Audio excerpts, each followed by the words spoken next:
परम पूज्य गुरुदेव परम वंदनीय माताजी सूक्ष्म रूप से विद्यमान है। नमन करता हूँ दोस्तों, मानव मात्र को प्रणाम करता हूँ। और आदिशक्ति माँ गायत्री जो प्राणों की देवी है, जो प्राण रूप से है दोस्तों, प्राण रूप सूक्ष्म रूप है जो हमारी मोटे की चमड़े की आँखों से प्राण को नहीं देखा जा सकता। जिस प्रकार हम बिजली को नहीं देख पाते, तारों में बहती है तो हाथ लगाते हैं तो करंट लगता है, जब पता लगेगा कि बिजली है। इसी प्रकार से मानव जितने भी जिंदा हैं, सांस ले रहे हैं, जितने भी जीव समुदाय हैं, उनमें कोई भी हलचल दिखाई दे रही है तो उसका मतलब है कि वो प्राण से संचालित है, वो बिजली उनमें आ रही है। इसी प्रकार वो सारे संपूर्ण जीव जंतु वृक्ष वनस्पति अपने जीवन को काटते हैं। सभी प्राणी हैं और सभी प्राणियों में आदिशक्ति माँ गायत्री की वो बिजली के रूप में प्रत्येक प्राणी में वो बिजली प्रवेश करती है और उस बिजली से प्रत्येक जीवन गतिशील होता है। दोस्तों, अब आदिशक्ति माँ गायत्री जो सनातन है दोस्तों, बिजली आदिशक्ति माँ गायत्री की बिजली में कोई भेद नहीं है। ऐसा नहीं है कि मानव में कोई और बिजली और प्राण प्रवेश कर रहे हैं। चिड़िया, तोते, कबूतर, बकरे, मुर्गी, शेर, हाथी, घोड़े, इनमें कोई दूसरी बिजली प्रवेश कर रही है, ऐसा नहीं है। दोस्तों, ये जितने भी शरीर हैं, भौतिक शरीर हैं, ये केवल 5 महाभूतों से बने हुए हैं: अग्नि, जल, पृथ्वी, वायु और आकाश।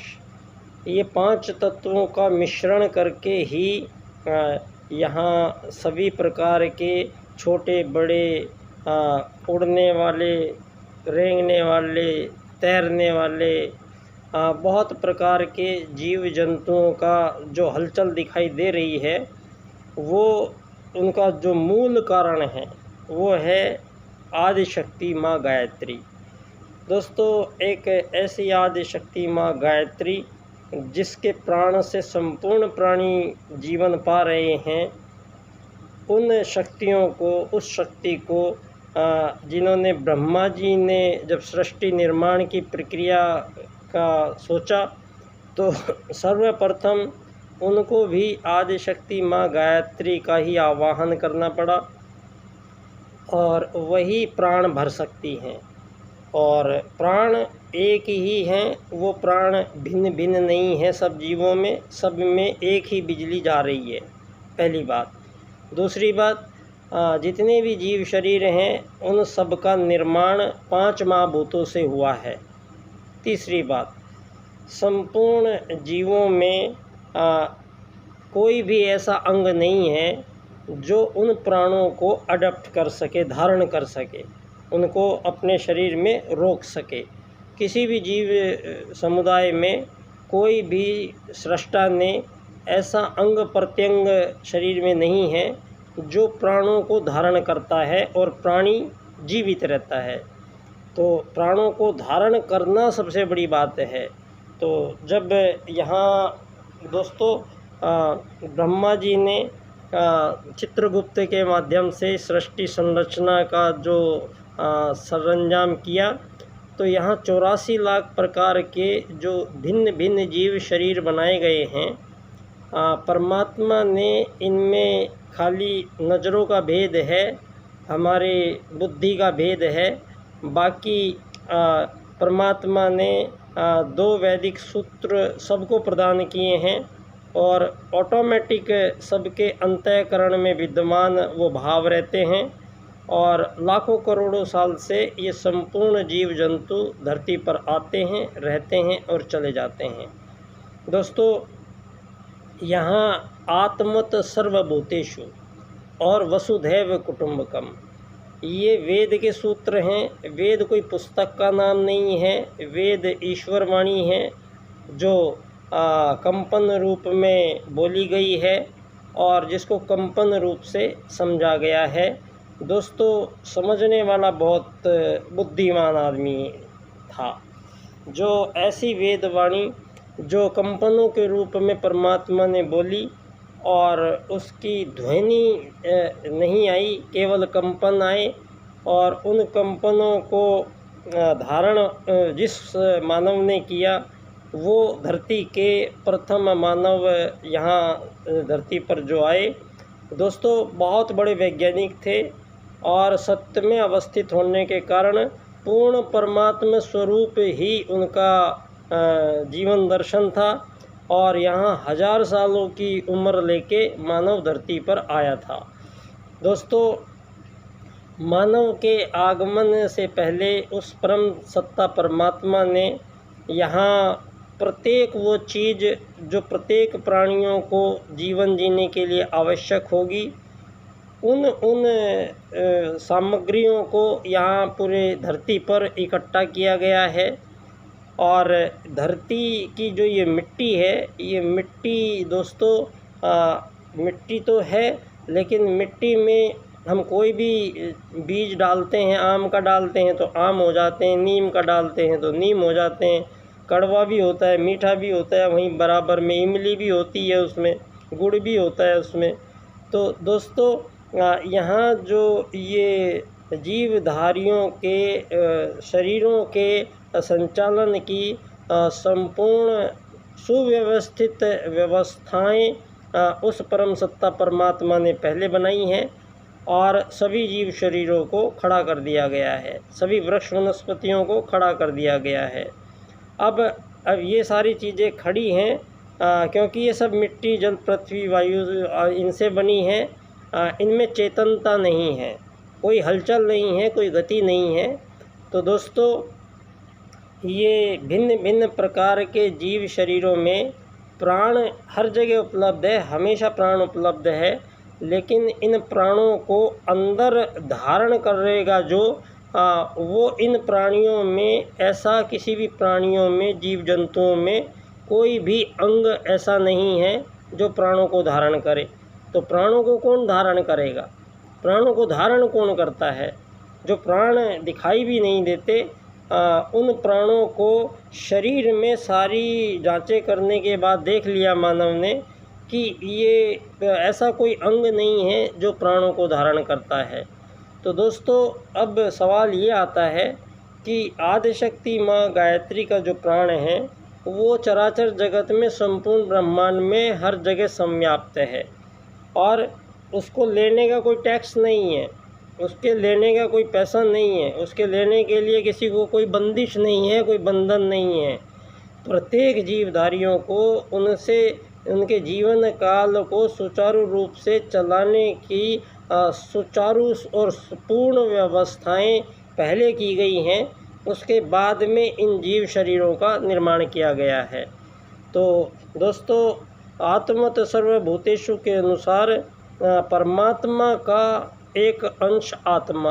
अब परमात्मा कौन? परमात्मा सर्वव्यापक, सर्वकालिक और संपूर्ण ब्रह्मांड में जो सनातन है, जो परमात्मा सारी सृष्टि का सृजता है, नियंता है, ये सारी सृष्टि को, पूरी कायनात को जिसने बनाया है और जिसने इसके सारी जिम्मेदारी अपने पास रखी हुई है, इसके कैसे इसको संचालित करना है, ये सारा का सारा कुछ पहले सोचा गया है, बाद में फिर सभी जीवों का निर्माण किया गया है। तो दोस्तों, कोई भी क्रिएशन ऐसे नहीं हो जाती, क्रिएशन शब्द लिखा भी नहीं जा सकता। क्रिएशन शब्द लिखने से पहले आपको क्रिएटर लिखना पड़ेगा। अगर धरती पे आप क्रिएटर शब्द लिख देते हो तो उसके बाद आप क्रिएशन बना सकते हो क्रिएटर की, वरना अगर आपने कोई क्रिएटर नहीं है तो क्रिएशन शब्द आता ही नहीं कहीं से। तो दोस्तों, अगर वो परम सत्ता परमात्मा नहीं होता, क्रिएटर नहीं होता, तो पूरे ब्रह्मांड में कोई क्रिएशन का सवाल ही पैदा नहीं होता है। तो आज जितनी भी ब्रह्मांड में क्रिएशन है उनका क्रिएटर है, और क्रिएशन करने से पहले प्रत्येक क्रिएशन का पूरा लेखा जोखा, पूरा जीवन का काल, जीवन कैसे कटेगा, जीवन के क्या लक्ष्य रहेंगे, सब कुछ पहले से ही तय करके बाद में धरती पर जीवन रूप आया है। दोस्तों, आज हम जो आपसे बात कर रहे हैं ये बहुत विशेष समय है। ये समय उन सत्ताओं का की टकराहट का है जो हमारे यहाँ धरती पर एक परमात्मा का विचार है और एक इस दुर्बुद्धि मानव के विचार है।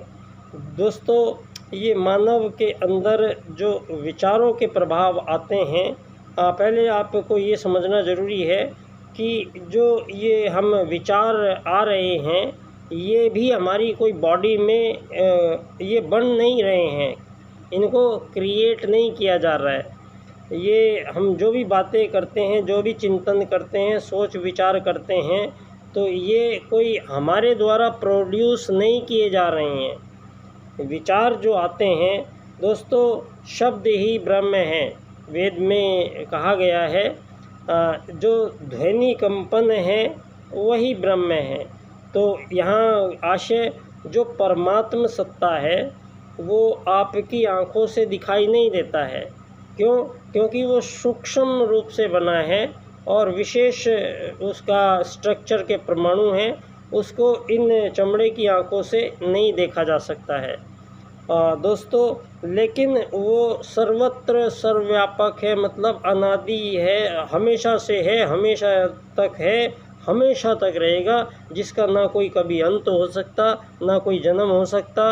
वो है परमात्मा जो सदा यहाँ रहता है और जो खेल का सृजन करता है और उसका कोई आकार प्रकार नहीं है, रंग रूप नहीं है। उसको आप देखना चाहोगे तो दोस्तों नियमों के रूप में दिखेगा और जो सृष्टि के जो संचालन की संपूर्ण जीवों में वो परमात्मा दिखेगा। संपूर्ण जीव के अंदर जो प्रोसेस चलती है वो प्रोसेस हजारों लाखों साल से जो परमात्मा द्वारा निर्धारित की गई थी प्रत्येक जीव के लिए। कौन सा आहार कौन सा जीव खाएगा, बकरी पत्ते खाएगी, गाय घास खाएगी, चिड़िया दाना चुगेगी और शेर मांस खाएगा।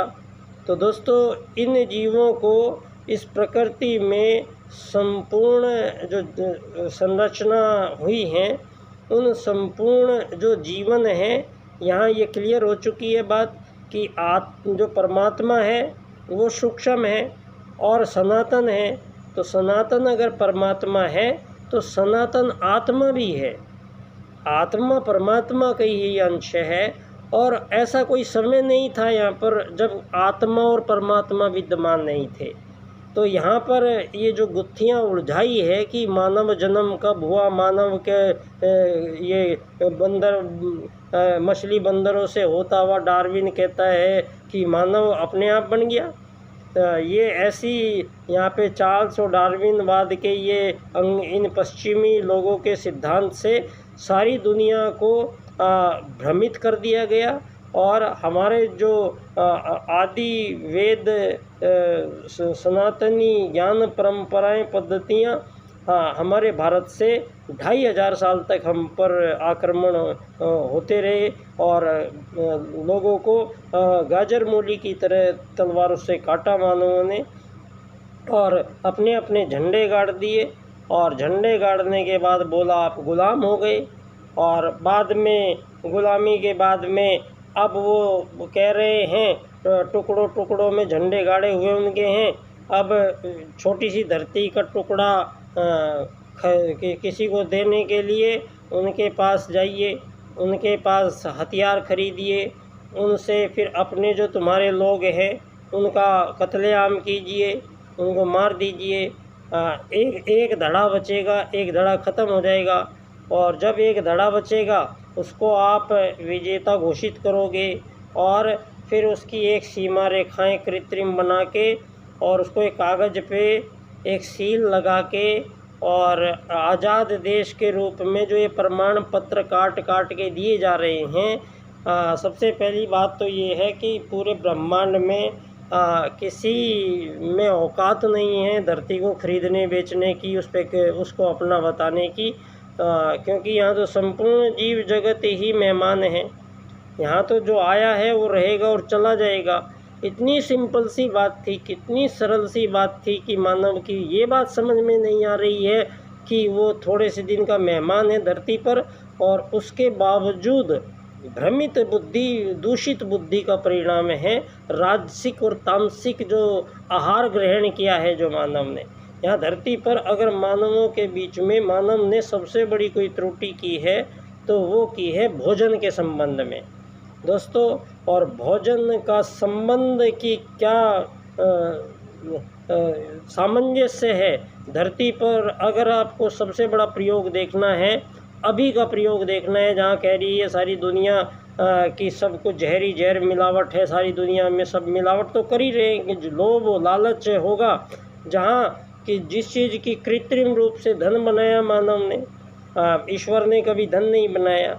जो वेद में धन का मतलब है ही नहीं कुछ, वेद में अर्थ का मतलब है समस्याओं का निराकरण कीजिए।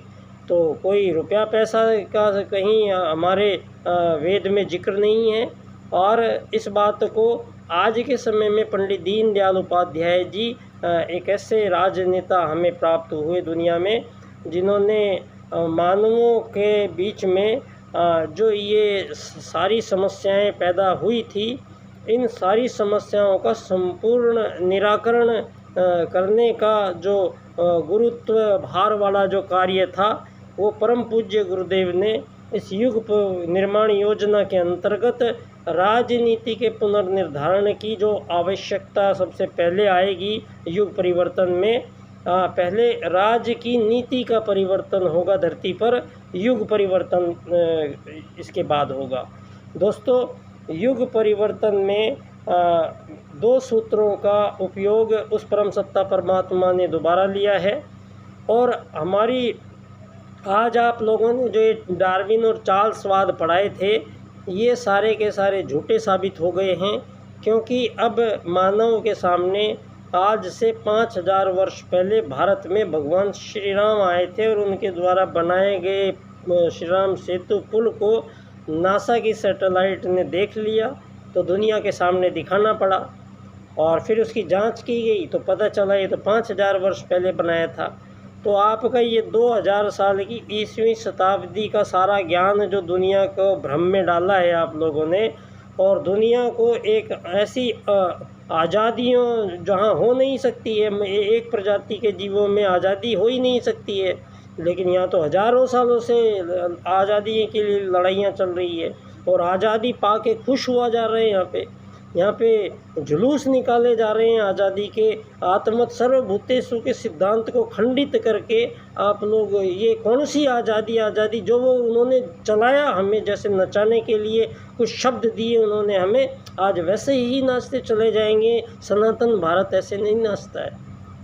सनातन भारत हमारे आज पिछले 8-10 साल में भारत के सुप्रीम कोर्ट ने ऐसे ऐसे निर्णय दिए हैं जो मानवों को व्यभिचारी बनाते हैं, जो मानव के अंदर जानवरपन पैदा करते हैं, जो मानव के अंदर भोग पैदा करते हैं, जो मानव को समाज का दुश्मन बनाते हैं, जो मानव को परिवार तोड़ते हैं। आज सारी दुनिया में हमारे ही इस आज़ाद देश के भारत के इस आज़ाद भारत के इस आज़ाद संविधान ने इस संविधान के तहत हमारे भारत में पिछले दिनों 5 निर्णय दिए गए सरकार अदालत के द्वारा, सुप्रीम कोर्ट के द्वारा। पहला निर्णय आया था कुछ साल पहले कि यहाँ भारत में अगर कोई भाई और बहन हैं तो उनमें से अपना एक धर्म बदल लो तो आपस में विवाह कर सकते हैं। आँख खोलकर सुनिए और कान खोलकर देखिए, इस बात को ध्यान से मनन कीजिए। और किसी का कोई एक शब्द नहीं निकला मुंह से तो इसका मतलब क्या हुआ? इसका मतलब ये मानव बचे ही नहीं हो आप लोग, आप मानव हो ही नहीं। अगर मानवों में चारित्रिक जो चरित्र का निर्माण यहाँ धरती पर मानवों ने किया है, जिसके लिए परमात्मा को धरती पर पहली बार आना पड़ा। जब आप लोगों ने यहाँ सबसे भ्रांति और भ्रमित महिलाओं का अपमान, धरती पर सबसे ज़्यादा अपमान मानव जाति में महिलाओं का अपमान, जिनको केवल एक ही कर्म के रूप में देखा जाने लग गया है। उनके केवल एक शरीर को दुनिया देखने लग गई है। उनके अंदर की ममता को मारा जा रहा है। उनके हाथ में बंदूकें पकड़ा के, बम पकड़ा के और मानवों को मरवाया जा रहा है। आज जो महिलाओं में एक नैसर्गिक गुण परमात्मा ने दिया था, वात्सल्य का, प्रेम का, ममता का, मानवीयता का, ये उसको भी क्रूअल बना रहे हैं। वो भी बराबर की निर्दयी बनने जा रही है। परिणाम ये हुआ है कि सारी मानव जाति को इस धन के आगे ऐसा बेबस लाचार बनाया गया है, और उनको जिस प्रकार से ये पश्चिम के ये जो चल रहा है भोगवाद, ये नंगापन, ये सारी दुनिया में क्योंकि सैटेलाइट इन्हीं के कब्जे में है, और फेसबुक, ट्विटर और ये सारे के सारे एक आदमी लेके बैठ गया है और सारी दुनिया को अपनी मुट्ठी में बांध रखा है, और जब चाहे जिसकी गर्दन घोट सकते हैं। यही वो षड्यंत्र था जो परमात्मा के नियमों का उल्लंघन था। परमात्मा ने जब धरती पर मानव आगमन आया तो उसको भली भांति 2 सूत्रों से संचालित किया गया, और यहाँ पर हजारों साल की उम्र लेके मानव आया। और धरती पर पहला मानव भारत में उत्तराखंड क्षेत्र के नीचे के भाग में मनु पहले मानव धरती पर आए, और मनु का जो परिवार मकान बनाकर पहली बार धरती पर बसा, वो आर्यों का परिवार था। आर्य वो लोग थे जो यज्ञ क्रिया के माध्यम से संपूर्ण ब्रह्मांड से संपर्क सूत्र जोड़ने का ऐसा सूक्ष्म ज्ञान विज्ञान वो लोग उन्होंने संपन्न किए कि यहाँ जो प्रथम मानव आए वो यहाँ पर बहुत बड़े वैज्ञानिक थे।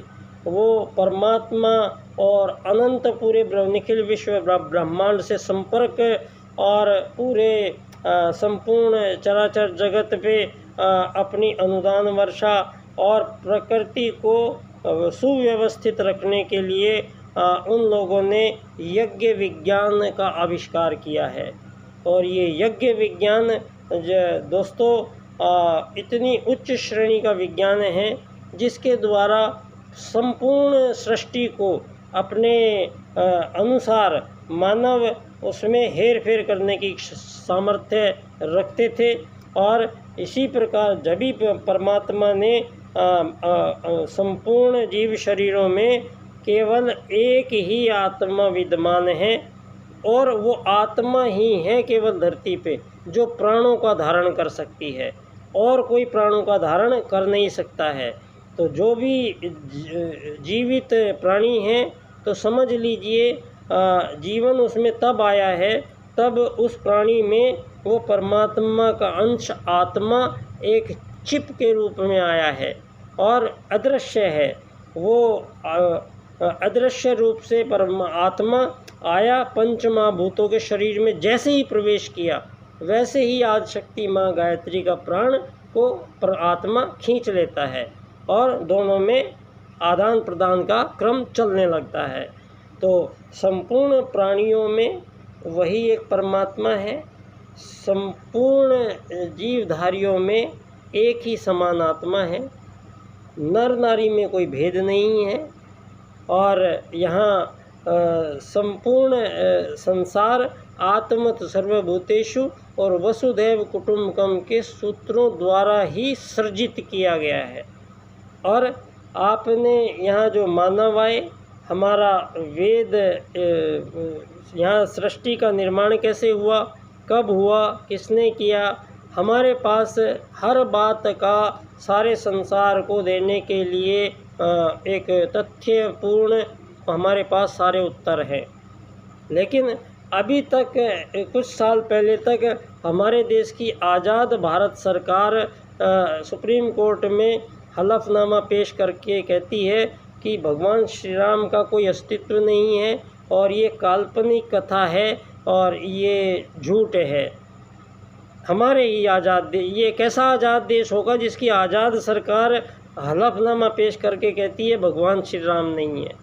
और वो बार बार आपसे चुनाव लेके 5 साल में चुनाव में फिर आपके पास आ जाती है। इन्होंने सबने अपने धड़े बांट रखे हैं।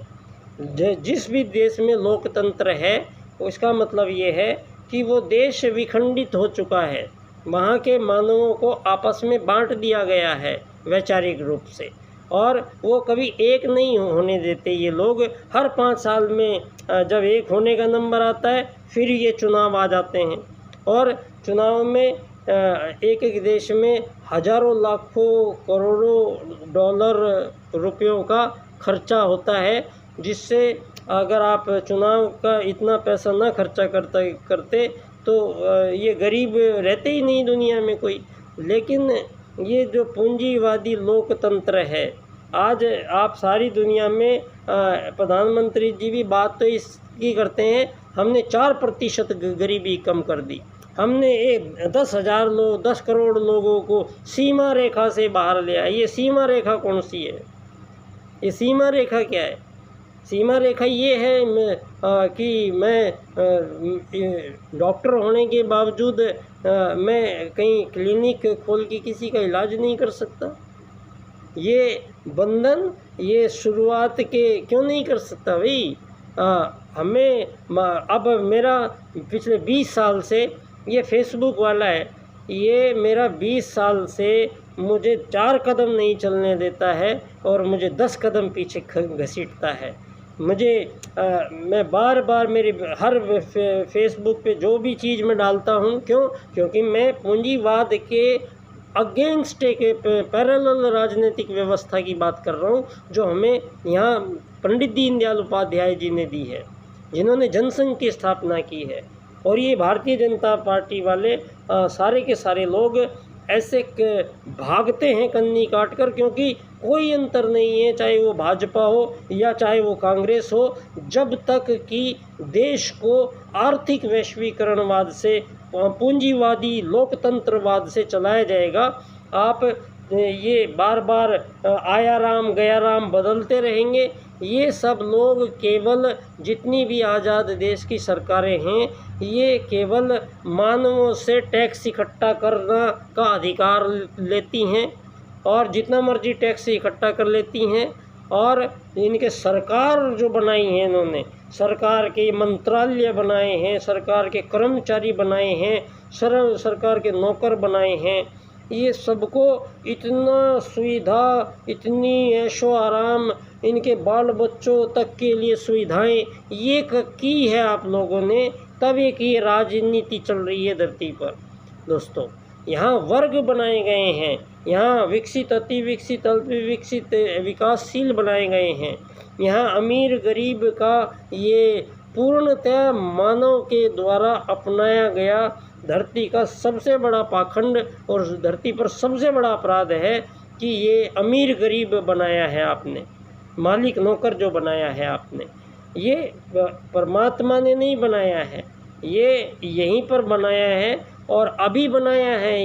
ये आप कहते हो भारत 1947 में आज़ाद हुआ और हमसे खुशियाँ मनवाते हो, तो क्या हम ये मान लेंगे कि हम इससे पहले गुलाम थे? हमें गुलाम बनाने की तुम्हारी औकात ही नहीं है, क्योंकि तुम तो अभी 2000 साल से आए हो। अभी आप ही का विज्ञान ये कह रहा है सारी दुनिया के सामने गला फाड़ फाड़ के कि 5000 साल पहले भगवान श्री राम भारत में आए थे और उन्होंने एक ऐसा पुल बनाया था और रावण का विध्वंस किया था। और क्या किया था? धरती पर प्रथम बार परमात्मा धरती पर आए थे। क्यों आए थे? क्योंकि उससे पहले कोई गड़बड़ नहीं थी। क्योंकि वहाँ पर आत्मत सर्वभूतेषु वसुदेव कुटुम्बकम के सूत्रों से चला जा रहा था। वहाँ पर जब राजनीति बनाने की बारी आई सतयुग के बाद में, तो सारे मानव जातियों से सारे आर्य बैठे एक जगह और सारे आर्यों ने धर्म या अधर्म में से एक का चुनाव करना है, तो आर्यों ने धर्म का चुनाव किया। राजकता या अराजकता का चुनाव करना है, तो राजकता का चुनाव किया गया। नीति या अनीति में से एक का चुनाव करना है, तो नीति का चुनाव किया गया। तो इस प्रकार से ये बनी राजनीति की परिभाषा। समझ लीजिए आप पहले, ये राजनीति तो बाद में करना, पहले परिभाषा समझ लीजिए राजनीति क्या होती है। राजकता किसी बात को सिस्टमेटिक करने के लिए जो तंत्र स्थापित किया हमने, सरकार, ये राजनीति। और पहला क्या होगा, पहले मानव को ये तय करना जरूरी है कि वो धर्म से चलेगा या अधर्म से चलेगा, मानवीयता से चलेगा या अमानवीयता अपनाएगा। तो यहाँ परमात्मा ने उसको श्रेष्ठ राजकुमार किस लिए बना के भेजा है, मानव को इतनी विशेषताएं क्यों दी गई है, उसको एक्स्ट्रा दायित्व दिया गया है। क्यों, वो परमात्मा का सर्वश्रेष्ठ पुत्र है, उसको ये जिम्मेदारी दी गई है कि जब तक वो जिंदा रहेगा धरती पर, यहाँ पर किसी भी प्रकार का मानवों के बीच में विभेद नहीं होने पाए, मानवों के बीच में आपस में कोई समस्या पैदा नहीं होनी चाहिए। यहाँ सारी जो मानव जो भी कार्य करे वो प्रकृति को हानि ना पहुँचाए, प्रकृति के अनुकूल हो, क्योंकि वो प्रकृति ही परमात्मा है। वो प्रकृति ही अगर रुष्ट कर दोगे तो यहाँ तूफान, सुनामी, जलजले, यहाँ भयंकर आके सब दब जाओगे, मर जाओगे इसके नीचे, और सब बर्बाद हो जाएगा बनाया बनाया काम। तो यहाँ पर पहले ही सारे संसार में मानवों को एक विशेष दायित्व परमात्मा ने दे के भेजा है। दो तो अधिकार दे के भेजा है, जिसको दीनदयाल उपाध्याय जी कहते हैं कि परमात्मा ने प्रत्येक जीवधारी को दो वरदान दे के भेजा है। एक है भोजन प्राप्ति का अधिकार, जो कोई खरीदा बेचा नहीं जा सकता। किसी भी जीव का आहार विहार, जो खाना पीना रहना, इनको बेचा खरीदा नहीं जा सकता, क्योंकि परमात्मा ने ये संपूर्ण जीवों को बराबर मात्रा में निःशुल्क आजीवन प्रदान किया है। तो यहाँ किसी भी जीव भूखे नहीं मरते हैं। यहाँ मानव ही एक ऐसा है जो पहले भी भूखा मर रहा था, आज भी भूखा मर रहा है, और यही स्थिति रही तो सारी दुनिया भूखी मरेगी। कारण जो दोस्तों, ये जो हमारा धरती पर पहली बार राजनीति स्थापित हुई, वो थी धर्म आधारित राजनीति, धर्म आधारित राजकता की नीति। तो दोस्तों, यहाँ धर्म, अर्थ, काम, मोक्ष, चार चरण की प्राप्ति होगी, और उसको प्राप्त करने के तरीके भी चार हैं, क्योंकि उम्र के हिसाब से होगा। बच्चे को बोलो, 8 साल के बच्चे को बोलो कि चल भाई तेरी शादी करते हैं, और तू फिर एक बच्चा पैदा कर देना, तो वो कर पाएगा क्या? नहीं कर पाएगा। क्यों? क्योंकि प्रकृति ने प्रकृति को संपूर्ण जीवनों को व्यवस्था प्रदान करने के लिए जब उसको जन्म दिया जाता है, तो वो कोरी किताब है। उसको जो भी सिखाओगे, जो भी बोलोगे, जो भी देखेगा, जो सुनेगा, वही वो सीखेगा। तो आज सारी दुनिया में ये नंगापन किसका? ये विशेष तौर से मैं अब एक निवेदन करना चाहूँगा सारे संसार की सभी महिलाओं से कि वेद के अनुसार परमात्मा ने आत्मा जो है वो स्त्रियों में भी एक है, पुरुषों में भी एक ही है। ये भिन्नता नहीं है। और ये यहाँ पर ये जो भिन्नताएं बनाई गई है, ये सृष्टि संचालन की व्यवस्था को सुचारू रूप से चलाने के लिए उन्होंने विशेष अनुदान प्रदान किए हैं प्रत्येक जीव को संतान उत्पत्ति का। तो ये जो क्रम है, ये केवल संतान उत्पत्ति के लिए ही ये सहवास प्रक्रिया का विधान है। जितने भी जीव हैं वो जब उनको बच्चा पैदा करना होता है तभी वो सहवास करेंगे, और बच्चे पैदा नहीं करने हैं तो सारे साथ रहेंगे और कोई किसी को कुछ नहीं इस भाव में आएगा ही नहीं। ये यहाँ पर मानवों ने आज सारी दुनिया को ये रसायनों के माध्यम से, केमिकल के माध्यम से सारी दुनिया के विचारों को इन्होंने कंट्रोल किया है, और मानव मस्तिष्क में इन लोगों ने विशेष तरह के रसायन भेजे हैं जिससे काम वासना जागती है, जिसने मानव अंधा होता है। आज हमारे चारों तरफ संसार में जो भी वातावरण बनाया गया है, आज महिलाओं में इस कंपटीशन होता है कि कौन ज़्यादा से ज़्यादा छोटे कपड़े पहने, उसका ज़्यादा से ज़्यादा बदन कैसे दिखे। आज इस चीज़ को सारी दुनिया ट्रेंड कर रही है। क्यों?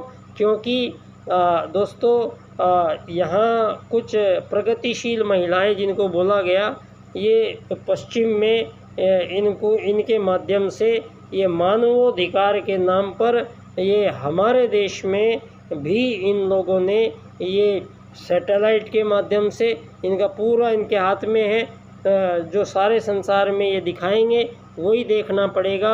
अगर मैं अर्थायाम की बात करूँगा तो मेरे सारे पोस्ट उड़ा दिए जाएंगे, मुझे यहाँ पर कोई सुनने नहीं आएगा, मुझसे कोई बात नहीं करेगा। सारी की सारी दुनिया को वही नंगापन और नशा, दो चीज़ें चल रही है दुनिया में, और इन्हीं में सारी मानव जाति इस गरीब अमीर मालिक नौकर के पचड़े में बहुत ज़्यादा तनाव में आ चुकी है। किसी को कोई मार्ग मिल नहीं रहा है, सामूहिक आत्महत्याएं हो रही हैं। दोस्तों धरती पर मानव पूर्ण भ्रमित हो चुके हैं। ऐसे में अब वो यहाँ अंतिम विश्व युद्ध की, परमाणु युद्ध की तैयारी करके और सारे तैयार बैठे हुए हैं अपना अपना बटन दबाने के लिए। दोस्तों इससे पहले वो बटन दबेगा, परमात्मा को ये मंजूर नहीं है। और यहाँ इसीलिए हजारों साल से तपरत हमारे आदि पूर्वज, हमारे वो ऋषि जो आज भी अपने सूक्ष्म शरीर से हिमालय में अपनी हजारों साल की उम्र लिए बैठे हैं, और आज भी इस सृष्टि के संचालन के जो सूत्र हैं उनको कंपनों के माध्यम से भेज रहे हैं। और आज परम पूज्य गुरुदेव के रूप में इस संसार को एक ऐसा ये समुद्र मंथन किया जा रहा है जिसमें केवल इस बार अमृत ही अमृत लिया जाएगा, और विश्व का पान फिर स्वयं महाकाल करेंगे। तो महाकाल ही इस धरती पर युग परिवर्तन करने आए हैं प्रज्ञावतार के रूप में। मैं उनको बारंबार नमन करता हूँ, और मेरा सौभाग्य है कि मुझे इस जन्म में मुझे मेरे गुरुजी ने मुझे अपना बनाया।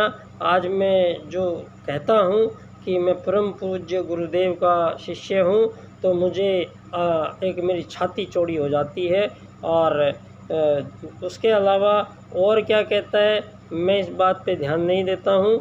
मुझे जो गुरुजी कहते हैं मैं वही काम करता हूँ। और गुरुजी ने कहा है कि इस राजनीति के पुनर्निर्धारण का जो कार्य पंडित दीनदयाल उपाध्याय जी को दिया गया था, और उनकी हत्या के साथ ही वो प्रोग्राम सारा का सारा बंद हो गया था।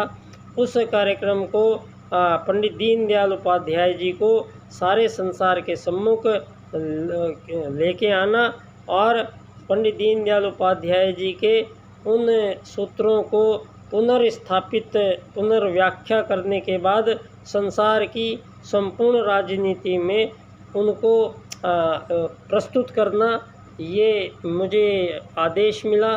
मैं अपने आप को धन्य समझता हूँ।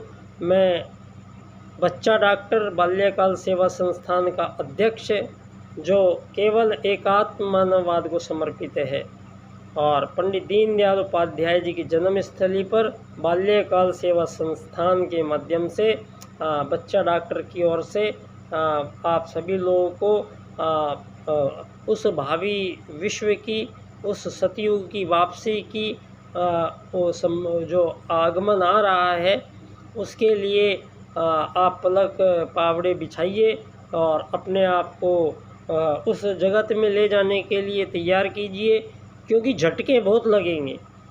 झटके इतने लगेंगे कि गिने नहीं जाएंगे, और गिने भी नहीं जाएंगे और सुने भी नहीं जाएंगे। अब गुरुजी ने उल्टे को उलटकर सीधा करने का सूत्र बताया है, तो अब ये सूत्र प्रयोग में लिया जाएगा अधिकतर, क्योंकि 2026 तक, इन 2 वर्षों में सारा कुछ निर्धारण हो जाना है, और सारे संसार को उस सतयुग की वापसी में मानव किस प्रकार से होंगे, किस प्रकार रहेंगे, क्या कार्य करेंगे, इन सब का निर्धारण पंडित दीनदयाल उपाध्याय जी के 4 सूत्र करते हैं, जिनकी व्याख्या इस क्रम से होगी। आर्थिक लोकतंत्र द्वारा अर्थायाम आधारित एकात्म मानववाद की स्थापना से अंत्योदय की प्राप्ति होगी। तो बहुत बहुत धन्यवाद बच्चा डॉक्टर।